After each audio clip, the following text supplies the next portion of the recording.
Hey, it's Peter Gregg, Miami, Florida.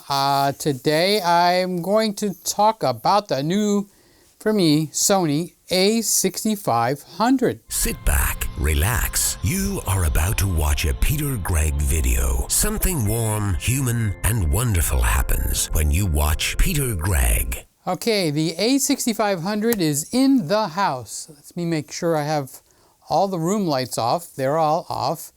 How I normally set up my set is I've got a standard, I put away all the good stuff that I've used over the years since the 1980s, 1990s, 2000. And I have a set that I bought on Amazon, 3 softboxes. And I have light bulbs that I've purchased, and they're the same light bulb in each softbox. So how many softboxes do I have? I have one in front of me, which lights up this general area. I've got one behind me, which lights up my hair and my shoulders. And because that corner is kind of dark when I look over in the corner, I have another one that's just the same softbox with the same light bulb, but it's aiming up at the ceiling to add a little light down into that corner.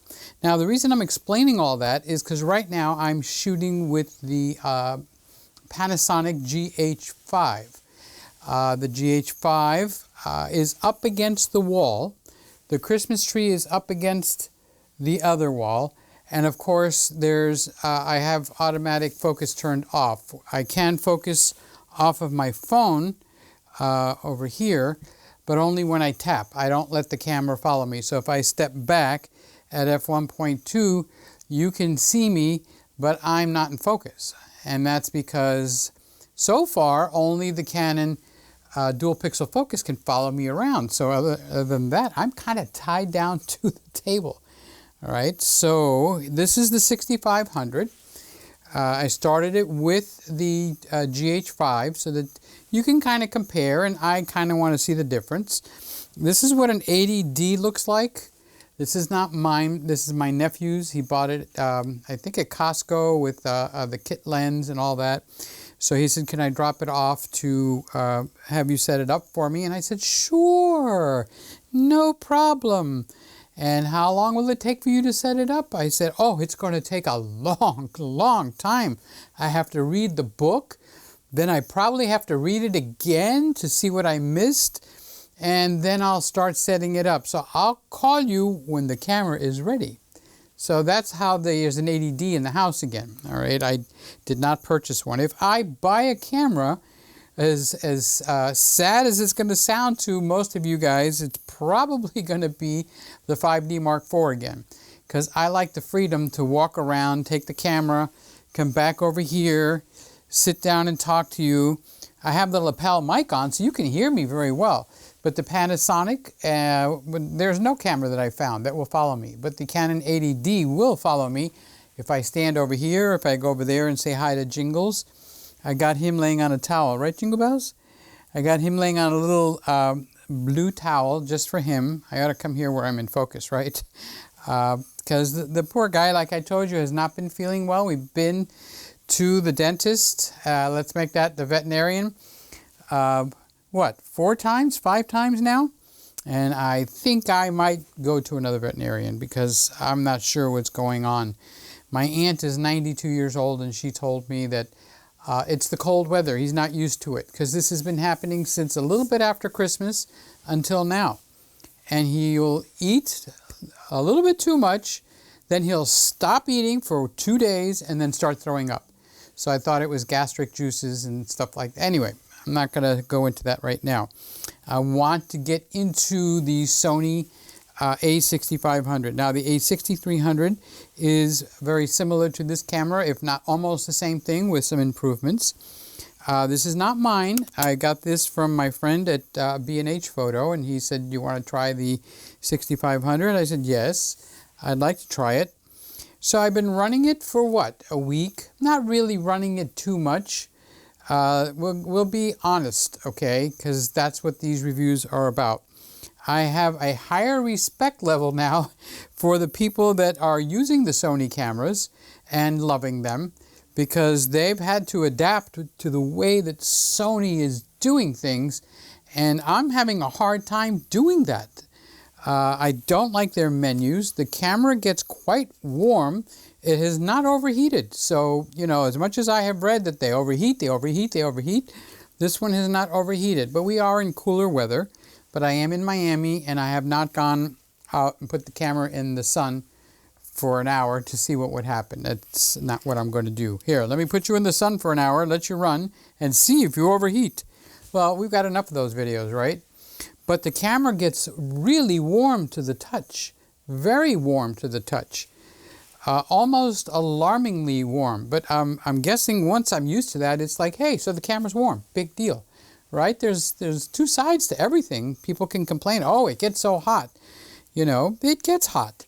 So what I've learned to do is I pull the LCD away, and I let the inside panel here become more like a to help it cool, rather than having the LCD get warm, and the LCD is right up against the body. So I pulled that out, and I've read that other people are actually powering it from outside the camera because the battery makes it get hot. But I haven't had any overheating issues. So I'd have to say, from what I've experienced so far, and I'm going to put the camera on the tripod in a second, okay? As soon as I stop yapping, yap, okay? The image is beautiful. This is for me now, okay? Because you might be a Sony guy and you think I'm offending you. And no, I really don't intend on offending anybody. If you put your money up to buy the Sony, God bless you, and use the camera and enjoy it. This is not I don't rate people on what camera you got. You know, I meet people, shake their hands and go, oh, what camera do you have so I can judge you? I don't do that. So if you own a Sony camera, don't get mad at me if I like it or don't like it. The same with the Canon or anything else. I love the Canons, but you guys know how I feel about not having 4K in the Canon. So what I have come to, I'll put the conclusion up at the front, and then I'll repeat myself at the end again, okay? An awesome image, really awesome image. And just as good as the image is, that's how poor I feel that my interaction with the camera is. Now, if I work with this for a month or two, probably it would become second nature. So that's why I said I have a new respect for you guys that are running Sony cameras. Good, I'm glad. Now, this is a Canon 80D, so you can kind of get the difference in the size between the two. The 80D does not have 4K. It's got 1080. Well, of course, this does 1080 also, but the 1080 quality, they haven't paid much attention to it on here. So the 1080 quality on here is very good. The 1080 quality here is good. The 4K quality here is par excellence. The 4K quality here doesn't exist. Okay, so this is what the cameras look like, and I'll put them side by side. This is a 35mm lens on the Sony, and this is a 24mm art lens, the Sigma 1.4 here. This is the 35 1.4 here. So I think Sony has concentrated very heavily on making a small body. However, small bodies don't do all that much when you've got to put lenses. Now, this is an E-mount lens. It means it's designed for the E-mount. The lens is bigger than the camera, and it just befuddles me. I like using that word. It befuddles me. Let's see how to get this off. At how small this camera is. Here's a LX100, Panasonic LX100. Gosh, look at the size of the two. I can't take the lens off of this guy because it's built in. But I would say that the cameras are not that much more different sitting in the palm of my hand. The Sony is maybe a quarter of an inch or a half of an inch, more like a quarter taller, and laying in the palm of my hand. I would say that the Sony is very close to a pocket camera that doesn't fit in your pocket. So they spent a lot of time on making this a very small camera. Now, here's the problem. The lens is, well, I would say the lens is bigger than the camera. Definitely bigger and rounder. If I line this up this way, you can see the lens. See, look. So the lens is huge. So I'm not looking for something to pick on. But I do hear people using an argument that I don't particularly like, and that is, oh, we want a small camera, we want a small camera, you know, and I don't like that argument because I want a camera that works well. I want a camera that does what I want it to do, and I don't want it to be weird. I mean, I'm not looking for a weird camera. So the size of the 80D is not a bad size. This is much smaller, but when you bring the lens along with it, you haven't done anything. You basically have the same size. So I'm basically trying to knock out the size argument in my own head. You might say, well, the size is super important to me, and that's fine, because I'm sure, I haven't done shopping, I'm sure they must make pancake lenses. Now this lens is a high-end lens. That's another thing about Sony, is there seems to be like a premium in the price for the Sony. It's like, because it's a Sony, do they just charge more? Now remember, I'm being introduced to Sony. There's a few cameras that I don't know hardly anything about. Sony is one of them. And what's the other one? The Fuji. So I've never even shot with the Fuji at all. So I haven't even held one. I'm holding an A6500. So that's my initial impression. I don't think it's going to change. I think I can adapt to everything. There is one major negative that I have that I would say, now I'm going to say something negative, okay? I haven't really said anything negative. I'm just pointing out observations until now. And I'm being really, really nice, all right? So I'm not trying to torpedo anybody, because when somebody puts up a lot of money for a camera, you certainly don't want people like me coming online and going, oh, the camera stinks. No, that's a terrible thing to do to anybody. What I do find that I don't like, that's a very strong negative, and it's not fixable, but there is workarounds, because I've talked to my friend Matt at Art of the Image, who also has a YouTube website, YouTube channel. And that is, I feel anxious or nervous because just in testing right here in the Christmas room, just walking around and seeing what happens and stuff, I go through like 3/4 of the battery, and it's like, oh, I can't even record the video to tell you guys, you know, what's happening and stuff. I have to go put it back on. And this doesn't come with an external charger, although every other camera here does, including the GH5 that's sitting on the tripod. This one, you've got to plug the camera into the wall, and it will charge the battery. The battery has to stay inside here. Now, from what I understand, there's workarounds from that, and I did look it up, and Matt is right. You could charge it with the UPS, or you can run it off of the USB, not UPS, USB port here. And you can even run it without the battery in here, is from what he said, but I don't have a USB charging system for the camera. But the point that I wanted to make is, if I took this to, you know, let's say my brother's house where the kids are over there, we're going to have a party, definitely not going to be a one battery thing, because I'm going to have to always turn the camera on, turn the camera off, turn the camera on, turn the camera off. Did you understand that? Should I say it one more time? I have to turn the camera on, turn the camera off. Okay. And the other thing that I don't like, that cannot be fixed, is on the GH5, I can swing around the LCD and see myself. Hey, Peter, how you doing? Well, I can also do that here, which is better, because I really can't see the LCD all that well, to be honest with you. So I'm able to see it on the phone. I'm going to make sure I'm not flashing you guys with feedback, or what do you call it, to the shiny. Well, the Canon 80D, it has the LCD here, but you can put your finger here and it will swing out, and it'll swing all the way around, and it will allow you to work it this way or flip it back around, so that this way I can lay it down. Okay, and the other interesting thing with the screen that comes out this way is not every picture is taken in this format. We take pictures in that format also. So with this camera, I can flip the screen up, see? And I can look here, and I can actually drop it almost to the ground. Well, that can't be done on this one. Again, I'm not picking on the camera. I wish it would allow that, because there's no way for me to see myself.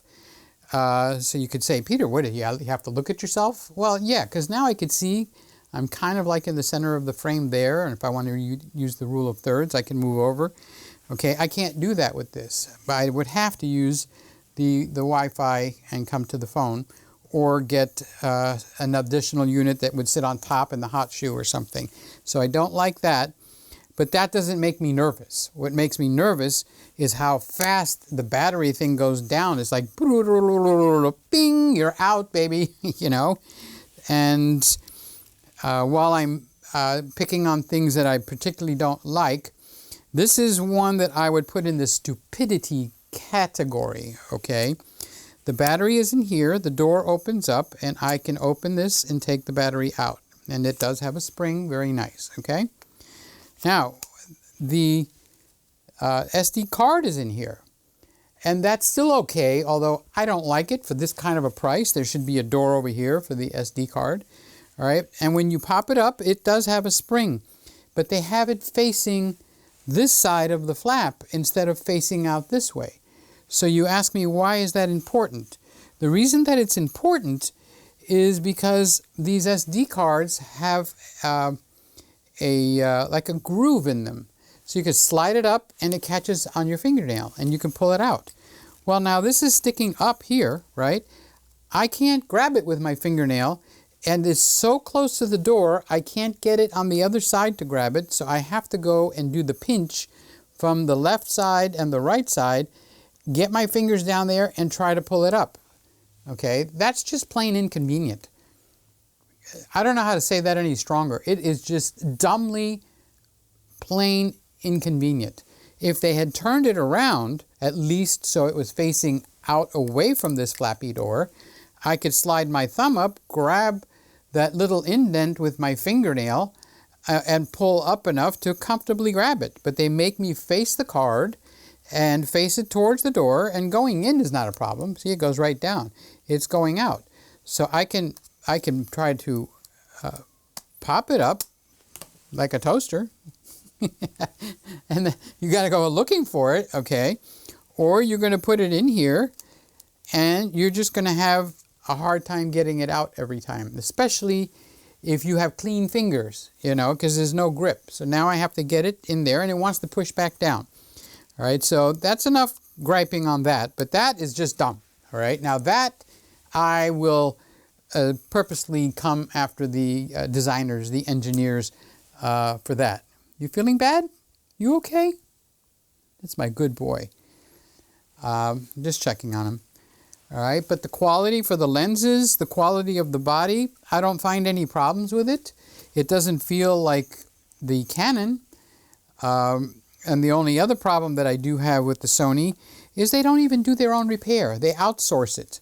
So if you're looking for something quick and you're depending on Sony cameras, you better have enough money to buy a second camera, you know, or a third camera if one of your cameras goes down. So that's my negatives. On the positives, it's small. It does a lot of really neat things. The image quality on the camera is really good. Okay, I've got to bring that right to the forefront. So this way you don't think I'm like an anti-Sony person. The image quality is really, really good. Top of the line. The coloring is off by my estimation, but that's by my eyes. I don't know. Other people might see it and say, hey, there's nothing wrong with that. But that's something that I fix. As soon as I take it in the computer, I fix the coloring. It's a little hard to do sometimes if I haven't preset it. So the video that you're watching now has been white balanced with a better white balance. And now we're going to put this on there, and I'm going to white balance this also. And the way I'm going to do it is I'm going to stand here, I'm going to step back, I'm going to turn the camera on, and I'm going to white balance for the light that's the main source. That's how you work a better white balance. This is my own tool. You can buy them. I think there's a link down below. It's on my website, petergregg.com. And for videos, this is indispensable. And it fits right in your shirt pocket if you had one. The shirt doesn't have a shirt pocket. Why did I buy this shirt? Look at it, crumples on the bottom. I can iron it 5 times a day and it still looks crumply. And now I'm trying to show you how easy it is to put this in my pocket. And I don't have a pocket. And I'm hitting my microphone there. Okay.